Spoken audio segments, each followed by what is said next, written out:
Hello everyone, hopefully you all are doing well and enjoying your beautiful life. Today I have brought an interesting topic for you all. A lot of students have asked me and they have requested me to teach them about phrasal verb. So therefore today in this topic I'm going to teach you about phrasal verb. I'm going to teach you about its definition, its uses, its categories and so on. So what are we waiting for? Let's start it. Right? Number one, phrasal verb. What is actually phrasal verb? What's its definition? Let's understand it. The one thing that I want to clear, you're not supposed to claim it. You have to understand, you have to latch it on, when to use it, how to use it, what are its uses, etc. Right? So phrasal verb. The combination of a verb and a preposition which gives figurative meaning is known as phrasal verb. In short words, to make it easier for you and to illustrate it in easy words and less possible words, a verb plus a preposition is known as phrasal verb. A verb plus a preposition that gives figurative meaning is called phrasal verb. What does figurative meaning? Means the opposite of original meaning, right? A verb plus a preposition that doesn't give exact meaning means it gives figurative meaning. Words are something else and the meaning is something else, right? So verb plus a preposition which gives figurative meaning, which gives metaphorical meaning, is known as phrasal verb. Easy. Let's go for examples. I should not give up. What's the phrasal verb here?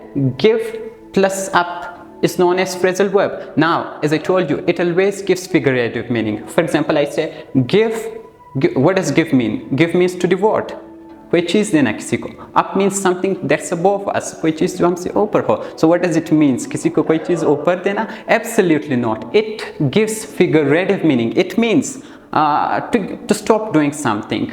I should not give up. Right? Now, she looks after me. What's the phrasal verb here? Here the phrasal verb is looks after. You know it better. What does look mean? What does after mean? So here it gives metaphorical meaning. It gives figurative meaning. What does it mean here? She takes care of Samir. Look after means to take care of someone. किसी का ख्याल रखना. Then they will catch us up. What's the phrasal verb? Catch and up. This is what? This is our phrasal verb here. Now, you might ask question, you might get confused. Why have I put us in between the verb and the preposition? I'm going to talk about that in the separable phrasal verb, right? So, what are phrasal verbs? Phrasal verbs are the combination of a verb plus a preposition that gives figurative meaning is known as phrasal verb. Simple. Then, it has been divided into two categories, right? Number one, separable phrasal verb, and number two, inseparable phrasal verb. First of all, we would like to talk about separable phrasal verb. What is it actually? How to understand it? It's easy. On your fingertips, you can come to know about it. What's separable phrasal verb? The separable phrasal verb is a phrasal verb that can be separated. And in between the verb and the preposition, we can put the objective case of pronoun, right? Let me give you some easy examples. I will meet him. What's the verb here? Here, meet is not the phrasal verb. It's just main verb. I have just mentioned it to make it easier for you. I will meet him. What's the phrasal verb that we use instead of meet? Absolutely. We use the phrasal verb catch up, right? Now, what is him? Him is the objective case of pronoun, right? So if you want to use phrasal verb, you have to put this him in between the verb and the preposition, right? If that is separable phrasal verb, then you have to put the objective case of pronoun in between the verb and the preposition. You might ask me a question once again.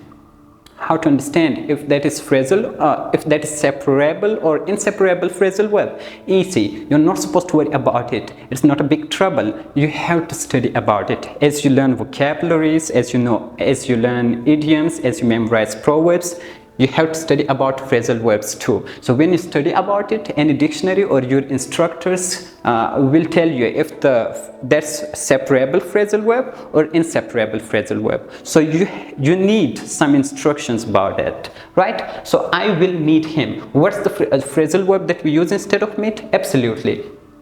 Catch up. Now catch up is a separable phrasal verb. You might ask me, how did you know about that? I have studied about it, therefore I know that that is separable phrasal verb. So you should also study about, you can search in Google or Facebook or any app you can take the help of, search their list of separable phrasal verbs. You can come to know about many separable phrasal verbs. So let's go to use phrasal verb instead of meet.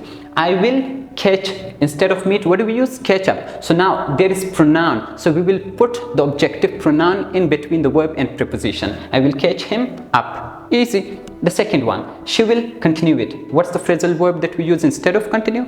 Keep up. Definitely. Now it is a pronoun, objective pronoun, so therefore we will put the pronoun it in between the verb and preposition. She will keep it up. Keep up is the phrasal verb. In between the verb and preposition, I have put objective case of pronoun. Got it? Now, let's come to know about inseparable phrasal verbs. Inseparable phrasal verbs are the words which cannot be separated. In between the verb and preposition, we cannot use the objective case of pronoun. Once again, I would like to repeat the same sentence, the same statement. You have to study about inseparable phrasal verbs. So when you come to know if the verb is separable or inseparable phrasal verb, then it will be easier for you to use it in your sentences. Now, let me give you some examples. What are the examples of inseparable phrasal verbs? Look after, get over, pick on. These are inseparable phrasal verbs which cannot be separated. Once again, you can take the help of Google or your instructors to find out a list of inseparable phrasal verbs. Got it? Inseparable phrasal verbs cannot be divided into two parts. They cannot be separated. However, separable phrasal verbs can be separated, they can be isolated, and in between the verb and preposition we can put objective case of pronoun. Got it? Now let's find out separable and inseparable phrasal verbs in the examples of phrasal verbs, right? I should not give up. Now, give up is a separable phrasal verb. I have studied about it. Now, she looks after Samir. Looks after is what? Definitely, you know about it. It's inseparable phrasal verb. If I talk about they will catch us up, what's the catch up? Which phrasal verb? Definitely separable phrasal verb. So if I do not want to use phrasal verb, what will the sentence be? They will, instead of catch, what will I use? Meet. They will meet us. So instead of meet, I have used the phrasal verb, and it has been splitted, it has been isolated, and in between the verb and preposition I have used the objective case of pronoun. Got it? I hope so. You have understood phrasal verb. If you have any kind of questions, you can ask me in the comment box. I would be there to answer your questions. You can ask me any question at the drop of a hat. For now, thank you very much for giving me your precious time. Best of luck, take care of yourselves, and inshallah see you in my next lecture.